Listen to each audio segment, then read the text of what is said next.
when I ended up graduating, I graduated at 17. And in between that, you talked about it. You know, my dad had got out, did some old crazy shit, tried to have sex with me, that old weird shit. He tried to kind of be like in a relationship with you, if I recall correctly. Yes, it's like he some was of the young. weirdest shit I ever heard. He was young. You know, my mom and dad had me young, 14, 15. My dad was 14, my mom was 15. So when he gets out of jail, like the last time I had seen him, I seen him all throughout me growing up. Oh, we're going to your dad's job. I'm like 3 and 4, 5, 6. He's in YA still. Then he goes to different prisons, Susanville, little stuff like that, right? But after 7th grade, my mom was like, you can't go see him no more because I don't want you going to these 8-hour visits. Like, no child needs to deal with that. She was like trying to stop that shit. And I think her husband didn't like it. Wait, she already knew that he was trying to fuck you when you were like 12, 13? No. Oh. She knew that wasn't good for my mind. She didn't want me to get used to being low-key institutionalized like him. And shit. At the Okay, prisons gotcha. and getting used to like, oh yeah, I'm going to go see my dad. Right. But really, I'm like, what? So he was just mad that she kept me away from him. He caught this big case when I was in the 7th grade or something. He was on America's Most Wanted. I'm going to school telling people like, my dad is on TV. He robbed a bank. He beat up a 7-Eleven man, killed the man, manslaughter, beat him to death because my dad was a boxer. So we were supposed to be like the top-notch.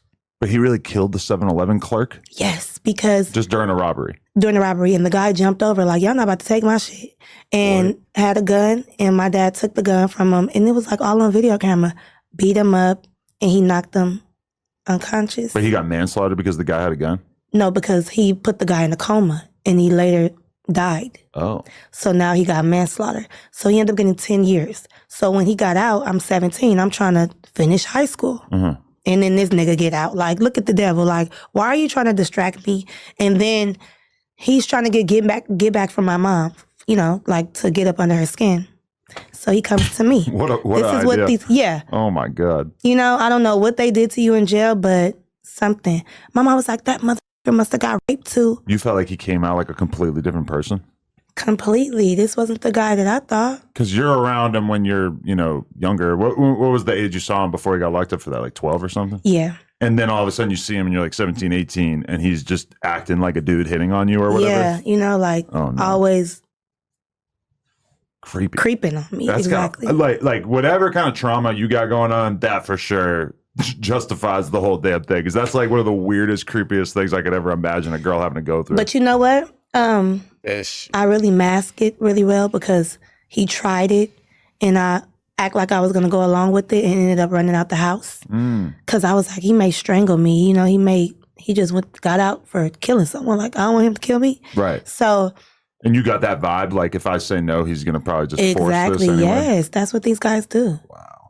And, you know, but I realized later on, like, is this why I treat guys the way that I do? Like, you know, like I'm a player too. Then I talk to them like, you really don't care about me. Like, you know, if my dad didn't care about me, why would you? What was the quote though? It was like, before you let one of these bum ass dudes be your boyfriend, I'm gonna be your boyfriend or some shit like that. He right? was tripping on the guy that I was talking to, and the guy was from Harlem 30s, right?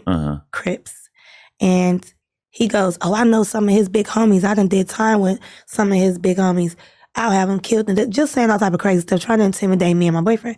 He's like, I don't want you to get nobody. Da-da. I'm like, huh? Like, I'm about to be grown in a minute. I don't give a fuck. So he tells me, I'd rather you fuck me than fuck these little niggas on the street. Like, just flat out. And got up and was like, I'm ready to go right now. Like, on some Jerry Springer shit. And I'm like, bro, wait. So because I know how to deal with, you know, creeps, I'm like, all right, go lay down.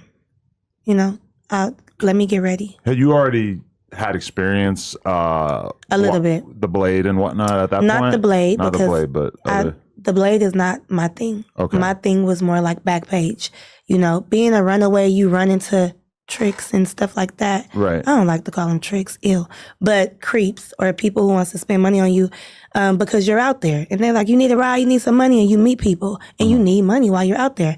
But I didn't get into really getting money and finessing until I went to jail, you know, and like age 24 24, 25, and I found out about Backpage. So that's when I'm like, oh yeah, this is something that I'll be interested in, because I was doing music, so I needed like extra money on the side. That's how that came in. Okay, wait, but so when you run up out the house and leave your dad stranded, what is the end result of that? Like, does he keep reaching out, or did you ever see him again after that? I didn't see him again after that, because I ended up telling my mom. She's like, nope, you got to cut all ties. Like, I was a minor, so I didn't say this on South by Underbelly, but my mom was like, you're a minor. Like, you have to tell his probation officer. I'm like, I'm not about to snitch on him. She's like, no, he's going to come after us.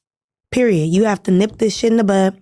So they ended up violating him just for coming in contact with the police. But they had me like tell my story and all that.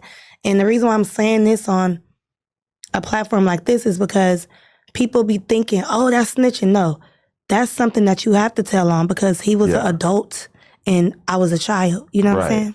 Like, I mean, I don't think I ever heard a girl get accused of snitching for like I don't know how y'all niggas work these days. These internet niggas is crazy. Right. Yeah, I mean, I'm sure there are people who are so burnt out that they would take that position. But I mean, come on. Right. Like, especially in that situation, like, what are you going to do? You're going to go kill him? Because that's kind of like, from a gangster perspective, that's the alternative to snitching, right? Exactly. I feel like that's a little too much to ask of you. Yeah. But, okay, so he just gets fully locked up again for a long time after that? Or? Just a violation, because it wasn't force of entry. That's what they called it. So I go to my mom, and when I tell her, and I'm living with my grandma at this time, so I'm like, oh, Granny, I don't want to tell my mom. She's like, you have to. So she's like, we're calling the probation officer. Within 2 or 3 days, he was already, maybe the next day, he was locked up. Within the 3rd day, I was already at the jail, long interrogation table, 17 years old, white lady with a recorder. My mom had already had me write out the story. Then I had to tell the story again. They said, can we bring him in? My mom like, yeah, bring that mother. And they're like, we're not talking to you, woman. We're talking to her. Do you feel comfortable him coming in? I said, yeah. What's the point of him coming in, though? To see if... his reaction? His reaction, my reaction, see if I'm lying, see how I act when he's around. Okay. They want to see all that body language, obviously. They're probably experts at judging exactly. that I'm like, thing. oh, here we go. Some fucking Face 48 type shit. So he got his handcuffs on. He's still trying to intimidate me, biting his lip. Ugh. He looked like he had been stressing for months. He had black eyes, pricks coming out, like he hadn't shaved in a few days. Because he probably like, what the f***, I'm in jail because this little girl. Yes. I'm your daughter, dude. Is he still just like a guy out and about? The nigga out and about in Vegas, I heard. In Vegas. Cosmopolitan, out there, jigging and finessing still. Wow. That's where I got it from. They always tell me that if a LA street dude ends up in Vegas, you got to be cautious. Hello. He had to be registered as a sex offender. So they ended up giving him 11 months. Okay.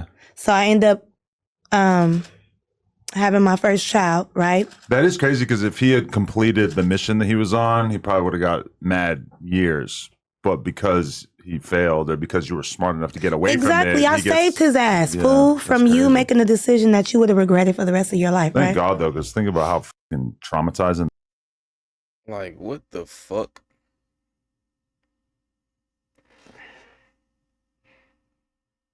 You made her. You wanna fuck her. Like, hell no, fool. That would be to have that on your conscience. Ugh. Ugh. So yeah. So I ended up getting out the next year. I mean, he ended up getting out the next year. And I seen him like in Rialto or San Bernardino, because my cousin lives out there. And it was my baby shower. I'm pregnant now. And so I'm looking at the stoplight. I'm like, I think that's my dad. Or you just see him randomly on the street? Randomly talking to some bitch. A young girl that looks my age. So basically he got out and didn't learn his lesson. Yeah. Was still talking to young girls. And I found out, you know, we find out information years later that he had a young girl my age, a baby by her. So that was the same girl that I seen him talking to. Wow. She had a stroller. She was already pregnant. So he super saved her. And does he continue to try to reach out to you, even though you've been making the story public on interviews and shit?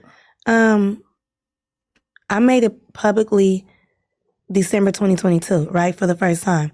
But he's tried to reach out 2021, he tried to reach out. And when he tried to reach out, it was because he said he was mad. I think he said he seen the picture with me and Big U. Because I went to Big U's house one time with someone, just partying. No music related, no nothing. And we took a picture. So I guess my dad ended up seeing that. So when he reached out to me, he said, yeah, I'm mad still fucking mad. I'm mad that you taking pictures with niggas out here and you trying to do music. I can manage you. I'm on some real California crippin'. And he's a crip too. He got NHC on his stomach. Like, bro. He reaches out because he sees you hanging out with somebody that's got way more power than him. Thank you.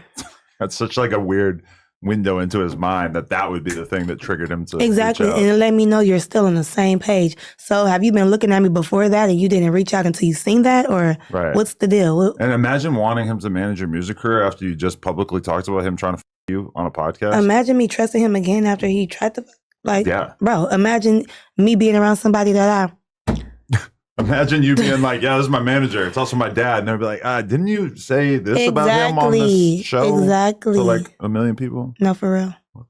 But that's why I did it, to make sure I'm not going to ever be weak enough to do that. You messed up. Exactly, fool. Don't ever talk to that nigga again. Believe it. Hey. Damn. What? Money falling in my hand, money she coming like magic. Smoking someone's out, man, goddamn, I forgot to ask you. Waking up every day, gotta grind, can't forget my passion.